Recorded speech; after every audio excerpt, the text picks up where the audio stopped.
అందరికీ నమస్తే, నేను మీ భార్గవి. వెల్కమ్ బ్యాక్ టు అమ్మ చేతి వంట. ఈరోజు వీడియోలో ఇంకొక లంచ్ బాక్స్ రెసిపీని మీతో షేర్ చేస్తున్నాను. సోయా చంక్స్తో ఈ రెసిపీని అయితే చేసుకుంటాం అనమాట. ఫుల్ ప్రోటీనిషియస్ రైస్ ఇది.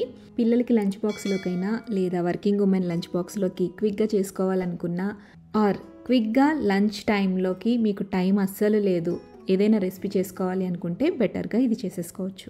సింపుల్ అండ్ ఈజీగా కుక్కర్లో చేసుకునే ఈ సోయా రైస్ని ఎలా చేసుకోవాలో చూద్దామా మరి.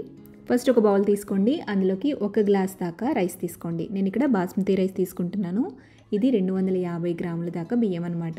మీరు రెగ్యులర్గా యూస్ చేసుకునే నార్మల్ రైస్ అయినా వాడుకోవచ్చు. లంచ్ బాక్స్లోకి అయితే బియ్యాన్ని వేసుకున్న తర్వాత ఒక 2 సార్లు బాగా కడిగేసేసి మళ్ళీ నీళ్లు పోసి ఒక 15 లేదా 30 నిమిషాల పాటు బియ్యాన్ని నానబెట్టేసుకోండి. ఇప్పుడు అదే గ్లాస్తో 3/4 గ్లాస్ దాకా సోయా చంక్స్ తీసుకోవాలి, మిల్ మేకర్ తీసుకోవాలి. మీకు కొంచెం సోయా చంక్స్ ఎక్కువ కావాలి అనుకుంటే ఫుల్ గ్లాస్ తీసుకోవచ్చు.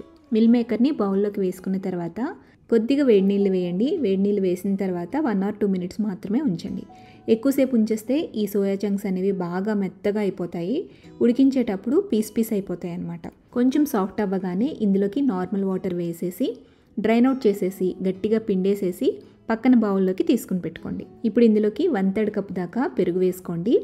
రుచికి సరిపడా ఉప్పు కూడా వేయండి. ఇందులోనే కారానికి తగ్గట్టు 1 టీ స్పూన్ దాకా కారం, 1/2 టీ స్పూన్ దాకా పసుపు, 1 టీ స్పూన్ ధనియాల పొడి కూడా వేసేసి ఈ మిల్ మేకర్కి పెరుగు అలాగే స్పైసెస్ని బాగా పట్టించండి.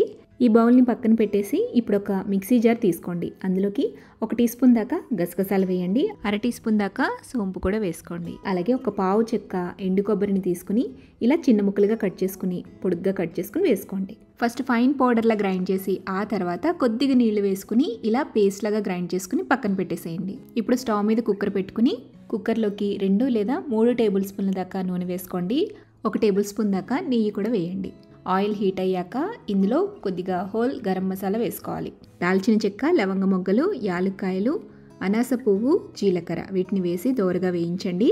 ఇవి వేగిన తర్వాత ఇందులోకి సన్నగా తరిగి పెట్టుకున్న ఉల్లి తరుగు వేసుకోండి. అలాగే కారానికి తగ్గట్టుగా 4 నుంచి 5 పచ్చిమిరపకాయలని కూడా ఇలా చీల్చుకుని వేసుకోండి. 2 రెమ్మల కరివేపాకు కూడా వేసేసి ఉల్లిపాయలు గోల్డెన్ షేడ్ వచ్చేంత వరకు ఆయిల్లో బాగా ఫ్రై చేయాలి. ఉల్లిపాయలు ఇలా వేగిన తర్వాత ఇందులో 1 టీ స్పూన్ దాకా అల్లం వెల్లుల్లి పేస్ట్ వేసి పచ్చివాసన పోయేంత వరకు బాగా ఫ్రై చేయండి. తర్వాత ఇందులోకి 1 టేబుల్ స్పూన్ దాకా సన్నగా కట్ చేసి పెట్టుకున్న కొత్తిమీర, పుదీనా కూడా వేసుకుని నూనెలో కొంచెం వేయించండి.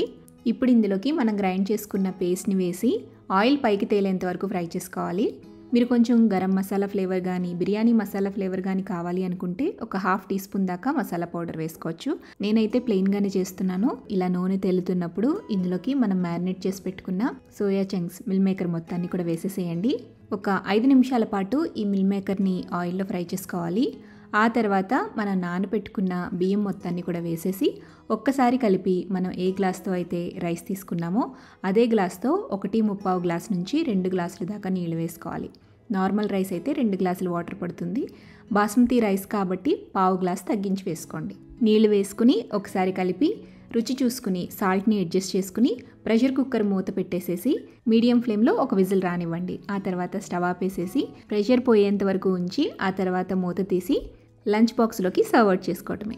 అంతే, చాలా సింపుల్గా లంచ్ బాక్స్లోకి ఈ మిల్ మేకర్ రైస్ని తయారు చేసుకోవచ్చు. మైల్డ్ ఫ్లేవర్స్తో చాలా బాగుంటుంది అండ్ కొంచెం రైతాతో కూడా లంచ్ బాక్స్లోకి పెట్టేసుకోవచ్చు. సో లంచ్ బాక్స్ సిరీస్లో 5th రెసిపీ అయిన సోయా రైస్ని కూడా ఎలా చేసుకోవాలో చూసాం కదా. నెక్స్ట్ కమింగ్ రెసిపీలో ఇంకొక మంచి లంచ్ బాక్స్ రెసిపీని మీతో షేర్ చేస్తాను. మిగిలిన రెసిపీ లింక్స్ అన్నీ కూడా డిస్క్రిప్షన్ బాక్స్లో ఇస్తాను. For more tasty and quick recipes please subscribe to అమ్మ చేతి వంట యూట్యూబ్ ఛానల్.